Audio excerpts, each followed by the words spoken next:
Thank you. Let's go to Councillor Chaho, please. Thank you, Your Worship, and thank you, Mr. McLeod, for that presentation. I think it's important. We had a question asked by one of my colleagues yesterday in question period, and we've had a number of these questions as well, and I'm wondering if you could just address that. Basically, the question comes as, why can't we have private contractors help support and clean in communities and neighborhoods and some homeowners associations who can help support that work? And yesterday, during question period, you addressed that, and I think it'd be really good for the public who are watching today to know why we can or why we cannot do that.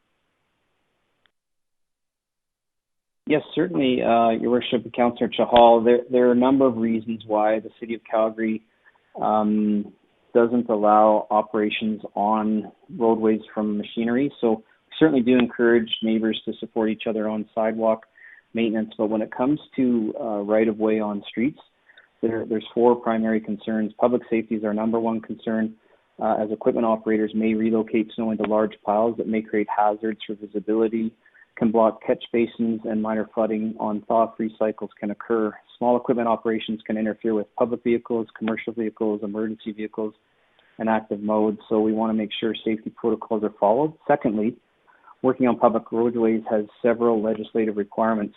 On-street machinery requires commercial operations certification within Alberta under the Traffic Safety Act.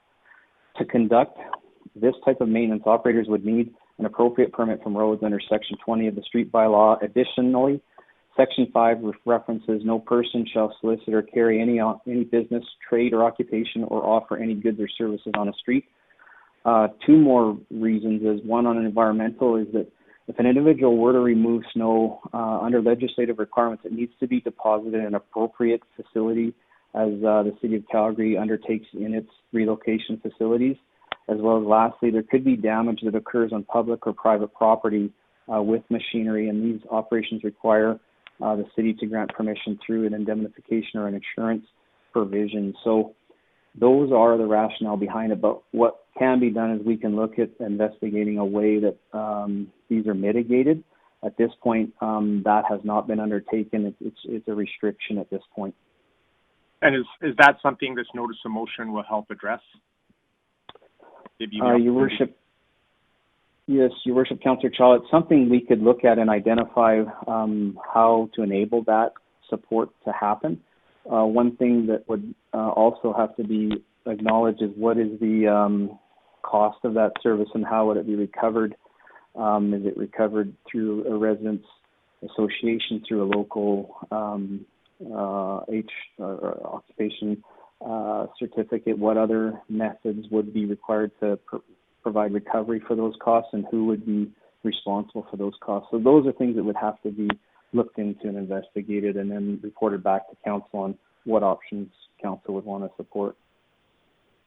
That's great. Thank you. A couple more questions. One challenge we've faced in my Ward 5 communities, we have a number of communities without back lanes, with cul-de-sacs, and quite narrow cul-de-sacs with a lot of cars because of the large size of families as well. When those P3, P4s roads do get cleaned, it's quite challenging for those residents to get out of those blocks and to be able to get to work and out and about. And so how do we deal with those type of neighborhoods and communities where there are challenges with lots of snow, additional cars, and not enough space to get that snow out so those residents can get out of the communities? Your Worship, Councillor Chahal, it's an excellent question for especially roads of that design. Other roadways that have boulevards, that have medians, have snow storage, whereas cul-de-sacs do not have the same type of snow storage facilities. And so what would be required in events like this is some type of either snow relocation or snow storage designated areas where equipment would have to go in and do that work as the storm is completed. So It's something that currently we don't have under our snow and ice control policy. We will flat blade to 5 centimeters and leave the windrows to the adjacent landowner. It's an area that we could address with an update to the policy and recommend some options, including snow removal. We have some thoughts on some new innovations that we may want to try and look at, and so we can share some of those ideas if we come back, if the snow is motion is approved. Great. Thank you. Just a couple of more real quick ones. One big one we've also heard is school zones, and I'm so glad you mentioned that you did, as schools started, make that a priority to clean. The concern we've seen is that snow, those windrows do get piled up, and parents are trying to navigate tight roads with windrows, kids getting out and hopping over windrows or trying to navigate around them and creating huge traffic jams and public safety concerns. Would this policy help address that, and can we be assured that school zones in those areas will be acted upon quite quickly when these large storms do occur with this policy update? Yes, Your Worship. Councillor Chaw, we'd recommend that we do provide a priority system, including safety around schools and removing or relocating these windrows so that access to the school is made better. And that would be one of the recommendations that would come as an update to the policy. And as well, our fleet of graders, we've added some equipment onto some of our graders called a grader gate. And that's another device that gets installed on the end of the grader blade, what comes down and can move a windrow forward, and then the gate lifts up and leaves a pile of snow in an area that isn't obstructing either an access crosswalk or a driveway.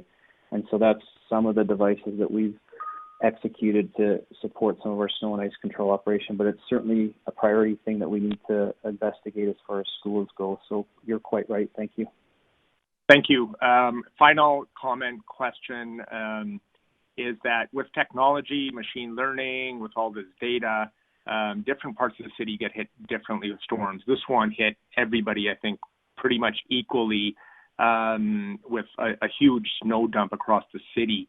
How can we enable technology? Like, how can we enable our cell phones to say, look, we've had a massive storm, remove your cars, we have a snow ban, so people get text messages on their phones in certain neighborhoods and those roadways for folks who live on those roadways, so we can incorporate technology so Calgarians participate in also moving their vehicles and being a part of that process, and which would help support getting their neighborhoods cleaner and quicker, much more effectively. Is that something this policy would do, or is that a different initiative we have to explore to ensure that we enable technology to help support our roads team when these large storms occur?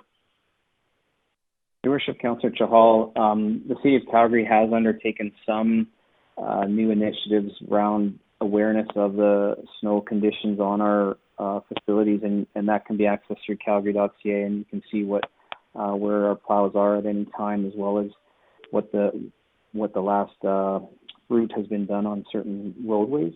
As far as text alerts and whatnot, that ability exists already for snow route parking bans, and citizens can sign up. They can go through calgary.ca or contact 311 as ways of understanding when the parking ban is in effect.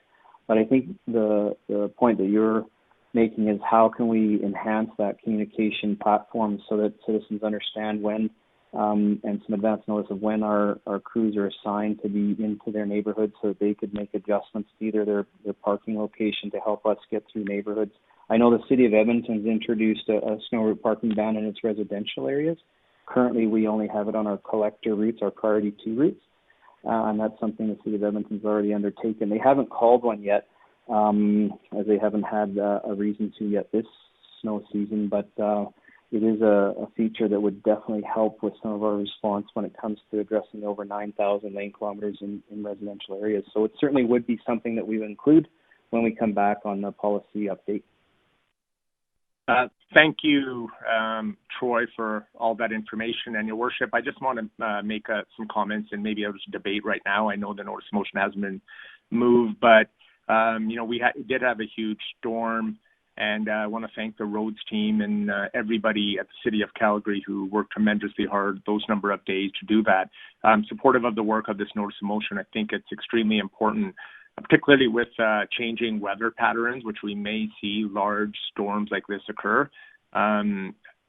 We did see one in the middle of June, the hailstorm that occurred, that we had over a foot of hail, snow in certain parts of Ward 5. And I once again want to thank everybody involved in that cleanup that night and the next day, and our roads team and our firefighters and everybody who came together to clean those streets that were impassable. But with those changing weather patterns, I think it's a significant concern moving forward, and an update to the policy is required, and maybe we need to look at further resources. I think we do, to help support these initiatives as well as we move forward. And I'll be happy to support this notice of motion from what I've read and what the intent is.